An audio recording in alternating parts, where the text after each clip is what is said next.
नमस्कार, मी श्रीमती दीक्षा दत्ताराम दळवी, जिल्हा परिषद पूर्ण प्राथमिक विद्यामंदिर घोडगेवाडी, तालुका दोडामार्ग, जिल्हा सिंधुदुर्ग.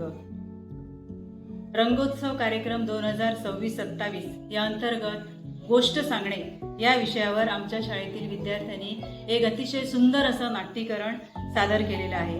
या गोष्टीचं नाव आहे पाण्याची गोष्ट. या गोष्टीच्या माध्यमातून विद्यार्थ्यांनी पाण्याची बचत करणे, ही काळाची कशी गरज आहे आणि पाण्याचा प्रत्येक थेंब हा कसा मौल्यवान आहे हे आपल्या या गोष्टीतून सादर केले आहे. हे करताना मुलांनी अतिशय रंजक आणि प्रभावीपणे हे सांगितले आहे. बालमनातून दिलेला हा जलसाक्षरतेचा संदेश आपल्या सर्वांना नक्कीच विचार करायला लावेल आणि आपणही जलसाक्षरता या विषयावर विचार करण्यास नक्कीच प्रवृत्त व्हाल. चला तर मग ऐकूया आमच्या घोडगेवाडी शाळेच्या बालचमूने सादर केलेला हा पाण्याची गोष्ट हा नाट्यीकरणाचा प्रयोग.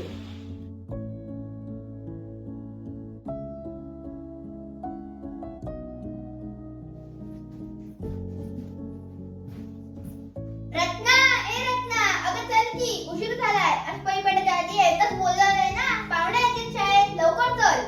आले ग, लवकर निघ बाई, अजून जाताना सकीनाला पण बोलवायचंय. तुम्ही निघा ग, मला काय लवकर यायला होत नाही. आज मंगळवार, आमच्याकडचा पाण्याचा दिवस. सकीना पण पाणीच भरत असेल, तुम्ही तिच्याकडे जाऊन बघा, ती येते का. तुमच्याकडे पाणी मंगळवारी येतं?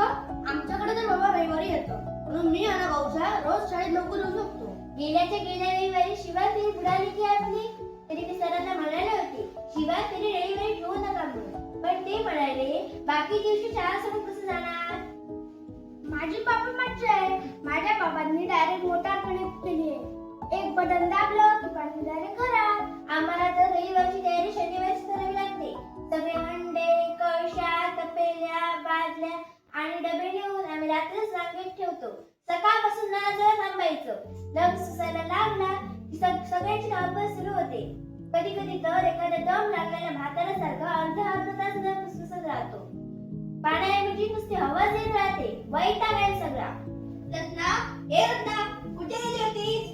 शी, ही पाण्याची कटकट कधी संपणार कोणास ठाऊक. आम्ही पुढे जाऊ का? नको, एक पाणी द्यायला थांबा. तुम्हाला सगळ्यांना पाणी कच्चच वाटते ना. माझं तर 10वीचं वर्ष आहे. दर मंगळवारची सकाळ पाण्यातच जाते. आईची रोज पाण्याची तर आम्ही दोघेच पाणी भरतो. आणि शाळेत सहज सांगतात पाण्याची बचत करा, पाणी अडवा, पाणी निडवा. पाण्याची बचत करायला पाणी आलं तर पाहिजे. पाणी अडवायचं म्हणजे अमोघांच्या घरच्यांसारखं अडवायचं का. तुम्हाला मी एक गंमत दाखवतो, थांबा जरा.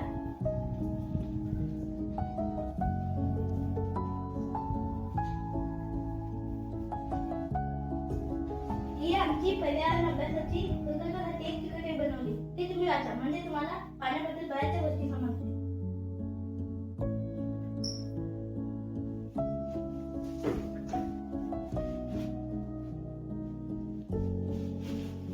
सकीना, ए सकीना, लवकर चल ना, उशीर होतोय.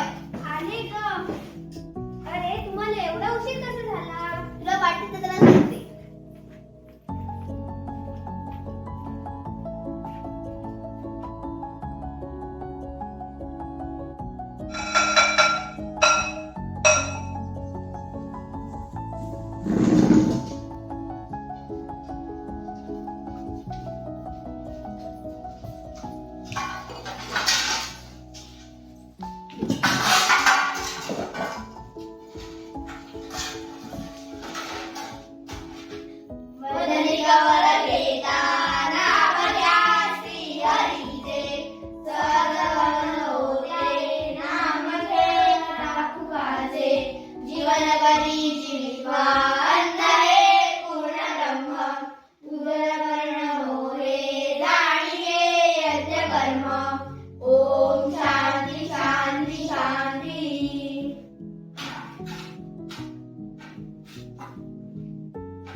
हो ना, सकाळी आणलो तेव्हा परिपाठ, नंतर पाहुण्यांचं भाषण, वेळच मिळाला नाही.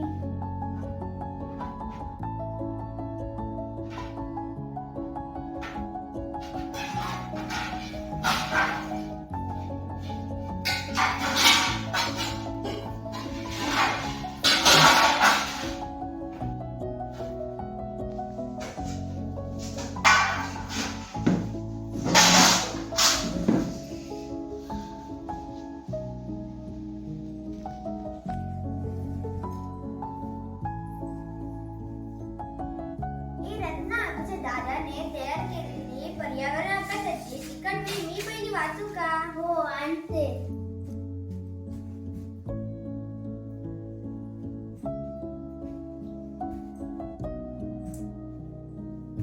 ही घे वही.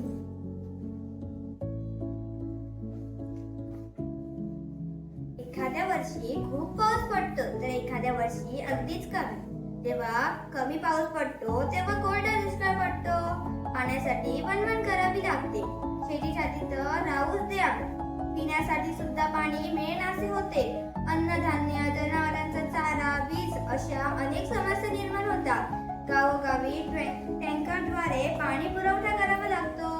या उलट जास्त पाऊस पडला तर अनेक समस्या निर्माण होतात.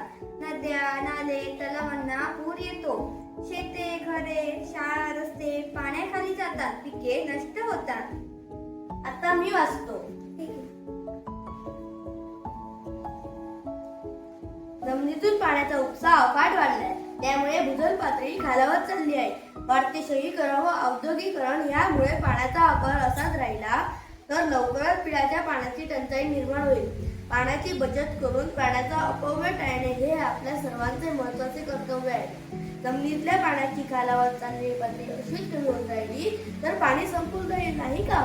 पावसाळ्यात पडणारे पाणी असेच वाहून जाते आणि उन्हाळ्यात ना नद्या तलावात पाणी उरतं ना विहिरी पुनर्निर्मितीमध्ये. म्हणूनच आपण सर्वांनी पावसाचे पाणी वाया न घालवता जमिनीत मुरवायला हवे. वाहते पाणी अडवून जमिनीखालच्या टाक्या, शेततळी या सर्वांमध्ये साठवायला हवे. जर आपण पाणी अडवून जमिनीत मुरवले नाही तर आपल्याला जमीन पाणी कुठून देणार? एक प्रकारे जमीन ही पाण्याची बँक आहे. पाणी ही संपत्ती या बँकेत भरून बचत केली तरच भविष्यात पाण्याचा पुरेसा पुरवठा होईल. हे आता माझा नंबर, माझ्याकडे वही दे.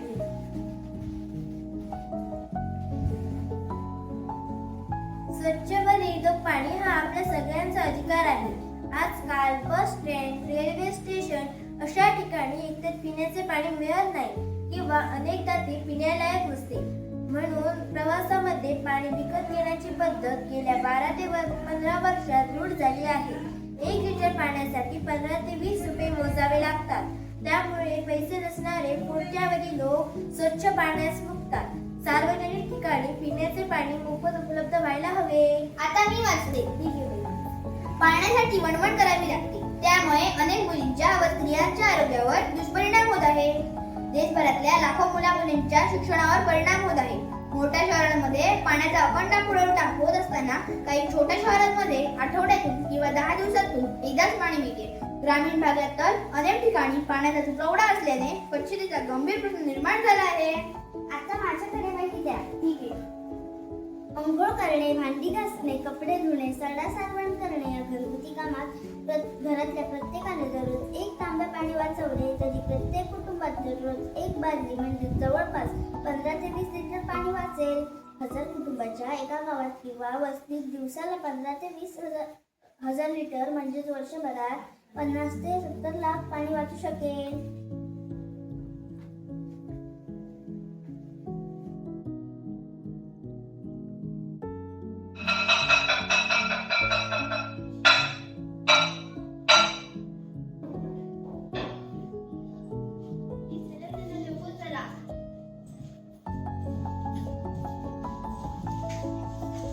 रत्ना, थांब, मी तुला काहीतरी दाखवते. हे बघ, मला नवीन पाऊस आणि एक नवीन पेन घेऊन दिलाय. हे चांगलं आहे ना? काय आहे? खूप चांगलं आहे. हो, याच वेळी दिसते ना काय? ए, रत्नाच्या दादाने दिलेली वही सरांना दाखवूया ना? हो. ए, रत्ना, सर्वात मी दाखवू का ती? हो, दाखव. ठीक आहे, वही.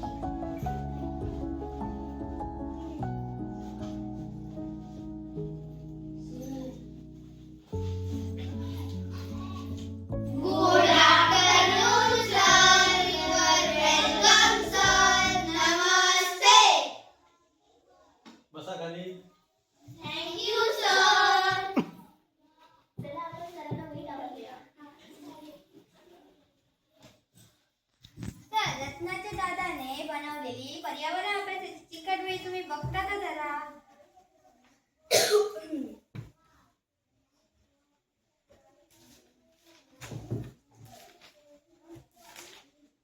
छान. मुलांनो, पहा रत्नाच्या दादानं पाण्याविषयी किती छान माहिती जमवली आहे. तुम्ही ती सगळ्यांनी वाचा. नाहीतर आपण एक काम करूया, या माहितीचा तक्ता तयार करून आपल्या वर्गात लावूया आणि उद्या परिपाठाच्या वेळेस ती माहिती सगळ्यांना वाचून दाखवूया. चालेल ना?